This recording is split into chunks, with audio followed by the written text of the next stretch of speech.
আমার বান্দারা কোন জিনিস তোমাদেরকে আমাকে ভুলিয়ে দিল, আমাকে অস্বীকার করার মতো শক্তি জুগিয়ে দিল? কেন তোমরা আমাকে অস্বীকার করো? কোন কারণে আমাকে ভুলে যাও?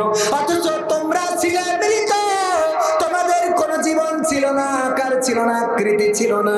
আমি তোমাদেরকে জীবন দিলাম, আমি তোমাদের আকার আকৃতি দিলাম, আমি তোমাদেরকে দুনিয়ায় সৃষ্টি করলাম। আবার একদিন আমি তোমাদের মৃত্যু ঘটাবো, আবার একদিন আমি তোমাদের পুনরুজ্জীবিত করব। বেলা শেষে আমার কাছে ফেরা লাগবে। এবার বলো বান্দারা কোন কারণে আমাকে ভুলে গেলে? আমরা যদি একটু চিন্তা করি কোন কারণে ভুলে গেলাম। আজকে ঈদের দিন আমার যুবকেরা অনেকেই নামাজ আদায় করেছে, আবার অনেকেই করে নাই। অনেক যুবতীরা আমি দেখেছি আজকে রাস্তায় চলতে যে আমি আমার পরিবারে নিয়ে নানার বাড়ি গেলাম, শ্বশুর বাড়ি গেলাম, বোনের বাড়ি গেলাম, রাস্তায় যারা ঘুরে বেড়ায় আমার তরুণেরা, তরুণীরা, কিশোরেরা, কিশোরীরা, মোটরসাইকেল। আমরা ভালোবাসি ইসলামের জন্য, ইসলামের পক্ষে যত কথা আছে মেনে নেব। ইসলামের বিপক্ষে যদি কথা চলে যায়, সে যত বড় জামাত ইসলাম হোক মানতে রাজি। সরমনার পীর সাহেব বললে মানতে রাজি, মাছ ভান্ডারীর কেউ বললে মানতে রাজি, আমার তাহিরি ভাই বললে মানতে রাজি, আবরারুল হক আসিফ বললে মানতে রাজি, কবির বিন সামাদ বললে মানতে রাজি না। এইটাও মানা যাবে। হক কথা, কোরআনের কথা স্পষ্ট করে যারা বলবে তাদের পক্ষে আমরা আছি। বড়ই দিয়ে ইফতারি করার কথা বলেছিল, মনে আছে আপনাদের? বড়ই দিয়ে ইফতারি করতে হবে কেন? দেশ যখন উন্নয়নের সাগরে ভাসতেছে, আমার দেশে পদ্মা সেতু হয়, আমার দেশে মেট্রো রেল হয়, টানেল হয়, আমার দেশের ওভার ব্রিজ, ফ্লাইওভার হয়, আমার দেশের মানুষ এখন উন্নয়নশীল দেশে যে রূপান্তরিত হয়েছে। ওই সময় যদি আপনি বলেন বড়ই দিয়ে ইফতারি করতে, আপনি সরকারের বিপক্ষে। ঠিক না বেঠা? আমরা বড়ই দিয়ে না খেজুর দিয়ে ইফতারি করবো ইনশাআল্লাহ। কিন্তু ইফতারি করার সময় চলে গিয়ে রোজা ছিলেন তো? আগাগোড়া ছিলেন কিনা কিনা? এইবার হাত তুলেছেন ভালো কথা। আগাগোড়ার মানে বোঝেন তো? বলছে আপনি তো মাঝখানে বাদে থিয়েতে প্রথমটা শেষেরটা থাকে, সেইগুলো নাকি? আলহামদুলিল্লাহ। রোজা রেখেছি কার জন্য? আল্লাহ বললেন ইয়া আইয়ুহাল্লাযীনা আমানু কুতিবা আলাইকুমুস সিয়াম কামা কুতিবা আলাল্লাযীনা মিন ক্বাবলিকুম লাআল্লাকুম তাত্তাকুন। কথা কার? সূরা বাকারার কত নম্বর? 183 নম্বর। হ্যাঁ 183 না, যাহাই হইল হবে কেন? একজন বলেন আমি ঠিক বলছি না ভুল বলছি? হ্যাঁ ঠিক বলছি তো? হ্যাঁ বুঝছেন, পরে ভুল হলে আপনারা দায়ী। যাই হোক, আল্লাহ রাব্বুল আলামিন সূরা বাকারার মাধ্যমে এই একটা আয়াত মানতে যে কয় মাস রোজা রেখেছি, আর 82 জায়গায় বললেন আকিমুস সালাত ওয়া আতাউজ যাকাত। কথা কয় না? নামাজ পড়ি কয়জন, আর যাকাত দিই কয়জন? এবার একটু হাত উঁচু করেন। নামাজ 5 ওয়াক্ত কয়জন পড়ি, যাকাত কয়জন দিই? নারায়ে তাকবীর। আসেন আসেন আসেন আসেন, মাশাআল্লাহ। আগে দেখা হয়েছিল কোন জায়গায় যাব? হ্যাঁ আলহামদুলিল্লাহ। আমাদের ভাইয়েরা না আসলে মাহফিলের প্রাণ পায় না, বলেন ঠিক না ঠিক? ভাইয়েরা এসেছে, আমরা খুশি না? খুশি না? খুশি না বেজা? আজকে আনন্দের দিনে মাহফিলে বসেছে, এর থেকে বড় সৌভাগ্যের বড় পাওয়া আর কিছু হতে পারে? আরেকটা চেয়ার এনে দেন। চেয়ার আছেন? চেয়ার লাগবে না, আমি নিচেই বসি। হয় একটা কথা হলো, এই একটু একটা চেয়ার ওই যে ওখানে আছে, একটুখানি এই যে পাওয়া গেছে আছে, এখানে আছে। আলহামদুলিল্লাহ। আপনার কাছে বসেন, তা বলেন, তাহলে ওনার সোহবত নেন। আলহামদুলিল্লাহ আলহামদুলিল্লাহ। খুশি তো আপনারা? খুশি হবেন না কেন? আজকে আনন্দের দিন। কবি নজরুল তাই বলেছে। কি বলেছে? ও মন রমজান, সবাই বলেন, ও মন রমজানে রই রোজার শেষে এলো খুশির ঈদ, তুই আপনাকে আজ বিলিয়ে দে শোন আসমানি তাগিদ। ও মন রমজানে রই রোজার শেষে এলো খুশির ঈদ, তুই আপনাকে আজ বিলিয়ে দে শোন আসমানি তাগিদ। তোর সোনা দানা বালা খানা সব রহে লিল্লাহ, তোর সোনা দানা বালা খানা সব রহে লিল্লাহ। দে যাকাত মুর্দা মুসলিমেরাজ ভাঙাইতে নিদ, দে যাকাত মুর্দা মুসলিমেরাজ ভাঙাইতে নিদ। ও মন রমজানে রই রোজার শেষে এলো খুশির ঈদ। ঠিক না বেটি? খুশির ঈদ। আজকে কিসের দিন? আনন্দের দিন। কিন্তু এই আনন্দ অপসংস্কৃতির রূপ নিচ্ছে। এই অপসংস্কৃতি চলতে দেয়া যাবে? আমার সন্তান, আপনার সন্তান, প্রথমেই বলেছি আল্লাহ বলছেন কু আনফুসিকুম ওয়া আহলিকুম নারা, তোমরা নিজেরা বাঁচো, সন্তানদেরকে, তোমাদের আহারদেরকে, তোমাদের স্ত্রী, পরিবার, পরিজন, তোমাদের জ্ঞাতি গোষ্ঠীদেরকে আগুন থেকে বাঁচাও। সুতরাং আমাদের সন্তানদের হেফাজত করার দায়িত্ব কার? আমাদের। আমরা যদি সেই হেফাজত না করি তাহলে এই সন্তান আমার আপনার জাহান্নামের কারণ হয়ে যাবে। এটা কি আপনারা চান? এই মাঠে আমার আব্বা ওয়াজ করেছেন, একজন ভাই বললেন এই মাঠে আমার আব্বা ওয়াজ করেছেন, মারা গিয়েছেন আজ থেকে 22 বছর আগে। ওই যে তেল পাম্পের সামনে আমার শ্রদ্ধাভাজন ব্যক্তিত্ব, নাম কি মুহতারামে? ইমাম হোসাইন সাহেব, উনার হাতের উপরে আমার আব্বা ইন্তেকাল করেছেন। উনি বলছেন যে উনার হাতের উপরে আমার আব্বা ইন্তেকাল করেছেন। উনি স্টেজে বসা, উনি আমাকে বললেন এই মানুষটার হাতের উপরে আমার আব্বা ইন্তেকাল করেছে, আজ 22 বছর হয়ে গেল। আমি আজকে ওয়াজ করতে এসেছি, এই ভালোর পথে যদি না থাকতাম এখানে আসতে পারতাম না। আর এই যে ভালোর পথে আসি বলে আমার আব্বা বেনিফিট পাচ্ছে না? পাচ্ছেন?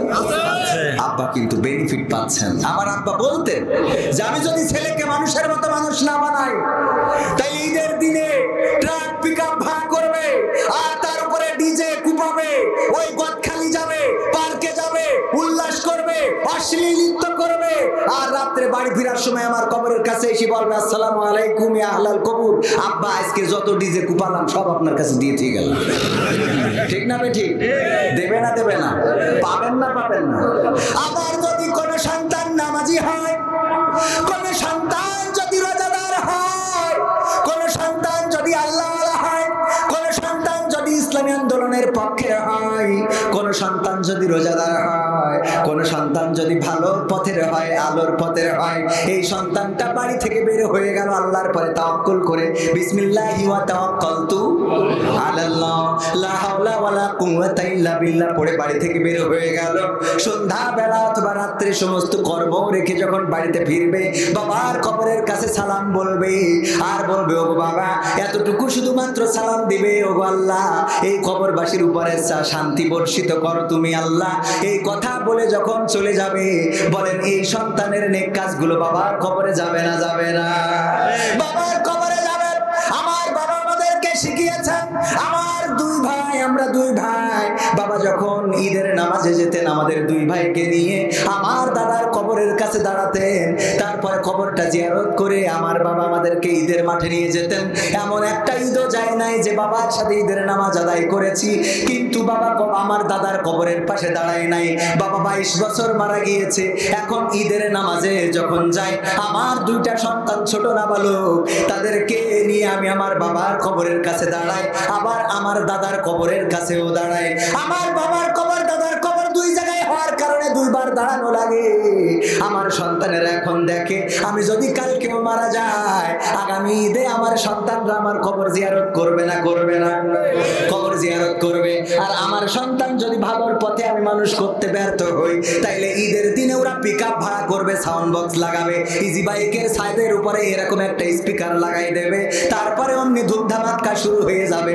আজকালকের ছেলেরা বই নিয়ে আর বসে না, ও বাবা গুগলে সার্চ করিয়া পড়ি। ওরে কালের মেয়েরা কোরআন হাদিস ধরে না, এ কালের মা বোনেরা কোরআন হাদিস পড়ে না, ওয়াল্লাহ টিকটকে ভিডিও ওরা করে। কথা কয় না?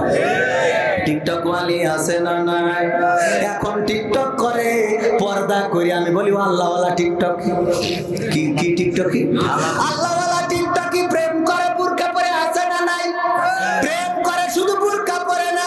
মিজানুর রহমান আজহারি ভাইয়ের কাছে প্রশ্ন করেছে, হুজুর আমি যার সাথে প্রেম করি আমার ওই গার্লফ্রেন্ড এতটাই আল্লাহওয়ালা যে বুরকা পরে ছাড়া বাড়ি থেকে বের হয় না, তাহাজ্জুদের সময় আমার ফোন করে ডেকে দেয় তাহাজ্জুদ পড়ে নাও, ফজরের সময় আমার মসজিদে যাওয়ার জন্য ডেকে দেয়। আমি যদি ফজরের নামাজ না পড়ি, যখন ডেটিং দিতে যাই কফি হাউসে বসে ওর দিকে তাকাই থাকি, বলে ফজরের নামাজ কি পড়ি চাও? আমি যদি বলি না, অমনি ওর সাথে সাথে রাগ করে উঠে চলে যেতে চায়। হুজুর এত আল্লাহওয়ালা, ওর জন্য আমি নামাজ পড়া ধরেছি, বলেন হুজুর এর সাথে প্রেম করলে কি আমার গুনাহ হবে? চিন্তা করতে পারেন কত বড় শয়তান। আমি বললাম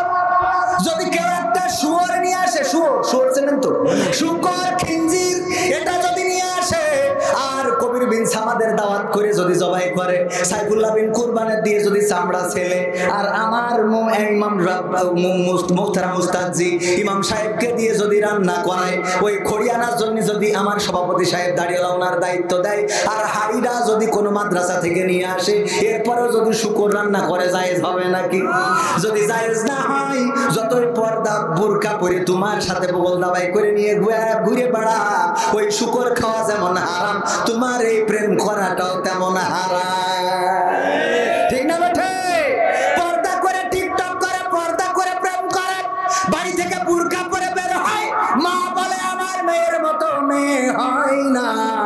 ওরে বাবা কোচিং করে, এতটাই কোচিং করে, শুক্রবারের দিন তার কোচিং বন্ধ নেই, ঈদের আগের দিন স্কুল বন্ধ, ওর বন্ধ নেই, ঈদের পরের দিন বন্ধ, তার বন্ধ নেই। ও পাই যে জিজ্ঞেস করে তোর মেয়ে কি কোচিং এ যায়? কয় এখন বন্ধ না। কয় তোর মেয়ে আসলে ফাঁকি দেওয়ার জম হয়ে দাঁড়াইছে, ও ফাঁকি দেবা। আমার মেয়ে কোচিং কবাই করে না, প্রতিদিন খোলা। ওরে বাবা, ও যে কোচিং করে না কালীগঞ্জে, কি করি বেড়া চাল্লা বাপ করবো। ঠিক না বেঠে? হঠাৎ করে 3 দিন ধরে খবর নেই, আল্লাহর বান্দার পাওয়া যাচ্ছে না, যাই বলো বাবু মেয়ে 3 দিন ধরে বাড়ি আসে, সেই ঈদের দিন কোচিং করতে গেলে আর আসি। কয় দেখো কোনো কোচিং করি বেড়াচ্ছে। ঠিক না বেঠে? ওর মেয়ে কোচিং করে, গর্ব করে বলে আসলে কোচিং করে কিনা সব বন্ধ। তোমার মেয়ের কোচিং কেন বন্ধ হয় না, খোঁজ নেওয়ার দরকার আছে না নাই?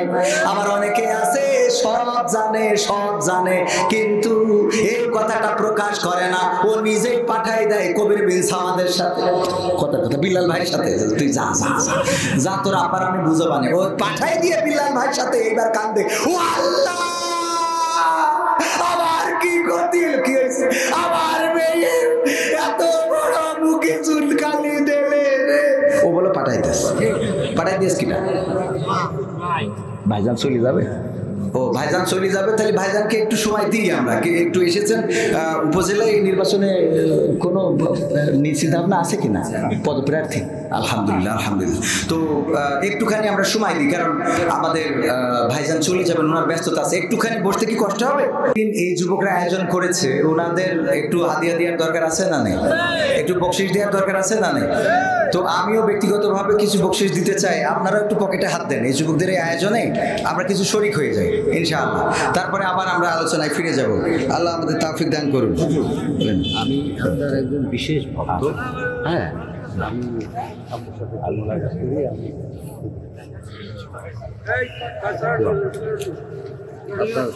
যুবকদের আলহামদুলিল্লাহ আপনার জন্য দোয়া রইল। যুবকদের এই আয়োজনে আমি 500 টাকা দিচ্ছিলাম, আছে তো প্লাস মাইনাস কি 1000 টাকার নোট, একজন 3000 টাকা পাবে, পকেটে নিয়ে ঘুরে বেড়াচ্ছে। গত পরশুদিন ধার নিয়েছিলাম, তাই আবার সে ডিউটি করে চলে গেছে, তো প্রায় 500 টাকা পুরিনি। ও পুরে গেছে, আলহামদুলিল্লাহ, নিয়তের সাথে বরকত আছে। আমি ব্যক্তিগতভাবে যুবকদের এই আয়োজনে খুশি হয়ে আজকে ঈদের দিন 500 টাকা দান করলাম। আমার বিশ্বাস এখানে যারাই আছেন, অন্তত যাই পারেন, যুবকদের আজকে ঈদের দিন এই আয়োজনে যারা ডিজে বাজাই নাই, যারা ওই অশ্লীলতা করে নাই, বেহায়াপনা করে নাই, একটুখানি পকেটে হাত পুরে দিয়ে যুবকদের হাতকে শক্তিশালী করবেন। একজন মারও পাবেন না, এটা মনে করবেন ঈদের বকশিশ মনে করলে করেন, এটা দান মনে করলে করেন। আল্লাহ রাব্বুল আলামিন রিজিক থেকে দান করতে বলেছেন, আল্লাযীনা ইউমিনুনা বিল গায়বি ওয়া ইউকিমুনাস সালাত ওয়া মিম্মা রাযাকনাহুম ইউনফিকুন। আল্লাহ বলেন আর রিজিক থেকে যারা ব্যয় করে। সুতরাং এই যুবকেরা যাচ্ছে, আমার মা বোনেরা আপনারা একটু বেশি করে দেবেন, কারণ আপনাদের তো ইনকাম করা লাগে না, খালি কাপড় কাছ থেকে পকেটে হাত ঢোকালি টাকা পাওয়া যায়। টাকার মেশিন বাড়ি আছে না নাই? অনেকের বাড়ি আছে, অনেকের বিদেশে আছে, ওখান থেকে মেশিনে টাকা প্রিন্ট করে পাঠাই দেয়, আর এখান থেকে আপনারা কসমেটিক অ্যারোমেটিক কিনে বাড়ি চলে আসেন। সুতরাং আপনারা টাকা দেন মন খুলে।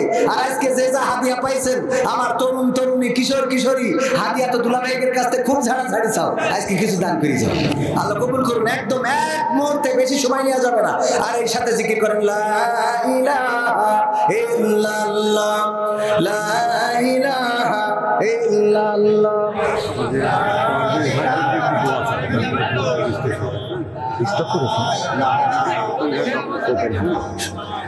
লা ইলাহা ইল্লাল্লাহ, লা ইলাহা ইল্লাল্লাহ, লা ইলাহা ইল্লাল্লাহ মুহাম্মাদুর রাসূলুল্লাহ।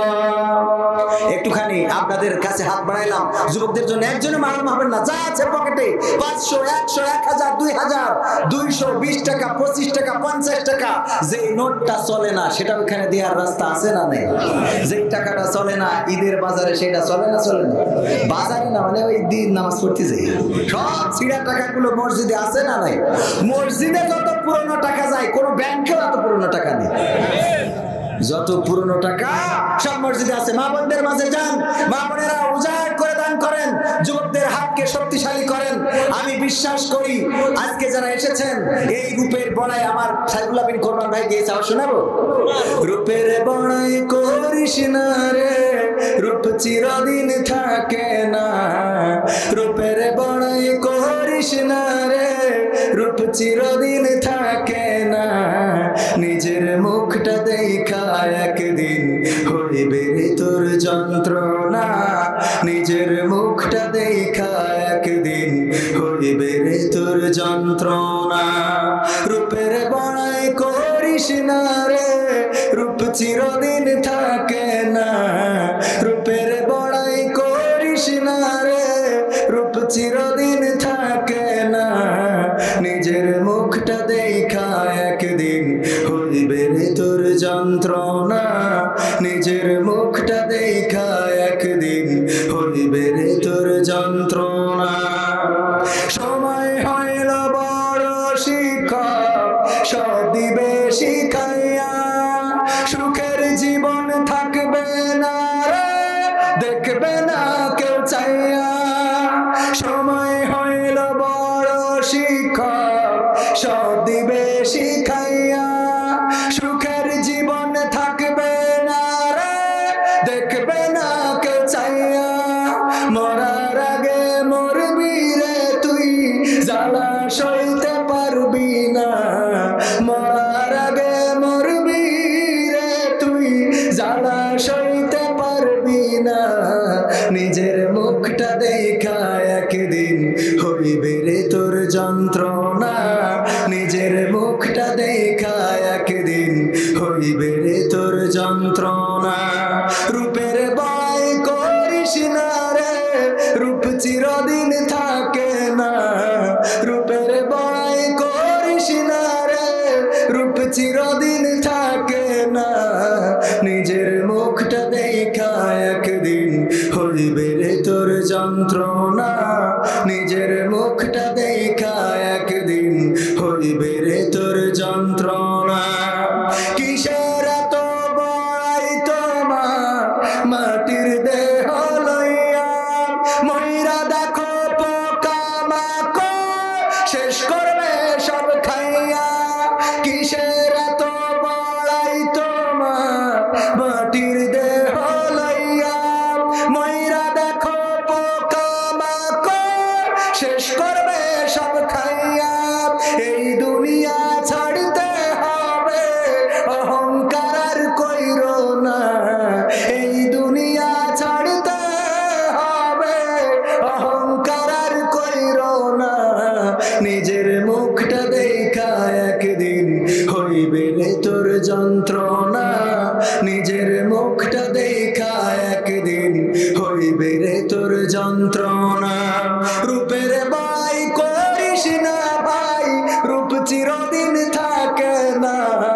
ও যুবক রূপের বড়াই কইরো না আর, রূপ চিরদিন থাকে না। নিজের মুখটা দেখা একদিন হইবে রে তোর যন্ত্রণা।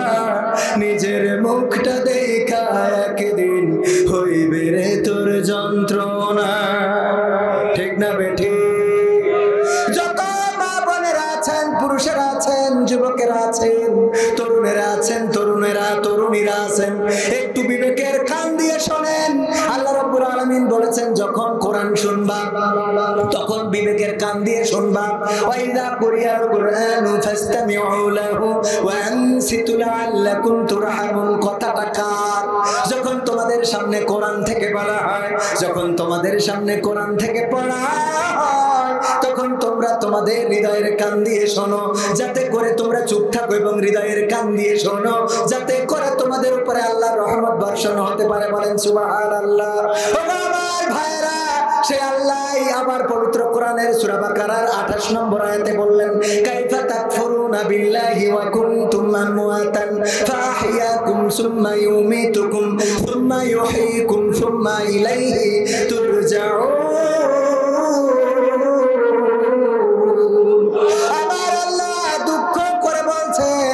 আমার বান্দারা, কোন জিনিস তোমাদেরকে আমাকে ভুলিয়ে দিল, আমাকে অস্বীকার করার মতো শক্তি জুগিয়ে দিল? কেন তোমরা আমাকে অস্বীকার করো? কোন কারণে আমাকে ভুলে যাও? অথচ তোমরা ছিলে মৃত, তোমাদের কোন জীবন ছিল না, আকার ছিল না, আকৃতি ছিল না। আমি তোমাদেরকে জীবন দিলাম, আমি তোমাদের আকার আকৃতি দিলাম, আমি তোমাদেরকে দুনিয়ায় সৃষ্টি করলাম। আবার একদিন আমি তোমাদের মৃত্যু ঘটাবো, আবার একদিন আমি তোমাদের পুনরুজ্জীবিত করব। বেলা শেষে আমার কাছে ফেরা লাগবে। এবার বলো বান্দারা, কোন কারণে আমাকে ভুলে গেলে? আমরা যদি একটু চিন্তা করি কোন কারণে ভুলে গেলাম। আজকে ঈদের দিন আমার যুবকেরা অনেকেই নামাজ আদায় করেছে, আবার অনেকেই করে নাই। অনেক যুবতীরা আমি দেখেছি আজকে রাস্তায় চলতে যে, আমি আমার পরিবারে নিয়ে নানার বাড়ি গেলাম, শ্বশুর বাড়ি গেলাম, বোনের বাড়ি গেলাম, রাস্তায় যারা ঘুরে বেড়ায় আমার তরুণেরা, তরুণীরা, কিশোরেরা, কিশোরীরা মোটরসাইকেলের পিছনে বসে আড্ডা দিচ্ছে, কারোর সাথে ইজি বাইকে আড্ডা দিচ্ছে, কেউ বা ওই যে ট্রাকের উপরে বসে নাচানাচি, ডিজের তালে তালে নাচানাচি করছে। ওগো আমার তরুণীরা, ওগো আমার কিশোর কিশোরীরা, একটু চিন্তা করে দেখেন আল্লাহ রাব্বুল আলামিন বলছে কোন জিনিস তোমাদেরকে ভুলিয়ে দিল? তোমাদের এই ডিজের কুপাকুপি আল্লাহকে ভুলিয়ে দিয়েছে না দেয় নাই? দিয়েছে না দেয় নাই? যদি আল্লাহকে ভয় করত, যেই রোজা আল্লাহর ভয়ে রাখে, এই রোজার মাস পার হয়ে যাওয়ার পরে ঈদের দিন চিন্তা করা দরকার ছিল আগামী বছর আবার এই ঈদ পাবো, তার কোনো গ্যারান্টি আছে? যাদের সাথে আপনারা ইফতার করেছেন, এমন অনেকেই আজকে এই মাসে রোজার দিনে ইফতার করতে পান না, এমন আছে না নাই? ছোটবেলার কথা বারবার ইফতারিতে বসলেই মনে পড়তো, আরে আমি খলিল খালুর সাথে ইফতার করতাম, রবিউল খালুর সাথে ইফতার করতাম, সুজদ্দি দাদার সাথে ইফতার করতাম, তাজ্জুদ খালুর সাথে ইফতার করতাম, অমুক চাচার সাথে ইফতার করতাম। এই মানুষগুলো বসতো, আর আজকে ইফতারের সময় সেই মানুষগুলোকে পাওয়া যায় না। আজকে ঈদের জামাতেও খুতবা দেওয়ার, বক্তৃতা দেওয়ার সময় বলেছি, ওগো আমার ভাইরা, আগামী বছর আবার ঈদের দিন আসবে, কিন্তু হয়তোবা আমি আপনাদের মাঝে থাকবো না, অথবা আপনারা যারা এখানে আছেন অনেকেই থাকবেন না। এটা ঘটতে পারে না? পারে না?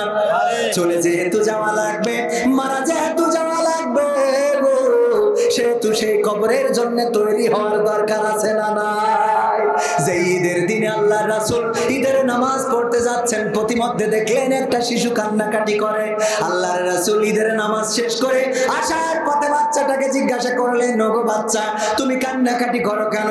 ওই বাচ্চা বলল, ওগো নবী গো, আমার তো পিতা নাই, আমাদের সংসারে অভাব, আমাদের নতুন জামা কেনার মতো টাকা নাই। আবার নতুন জামা নিয়ে এখন ফতোয়া বের হয়েছে যে ঈদের দিন নতুন জামা পরা বেদাত। শুনেছেন কিনা আপনারা? কথা কয় না।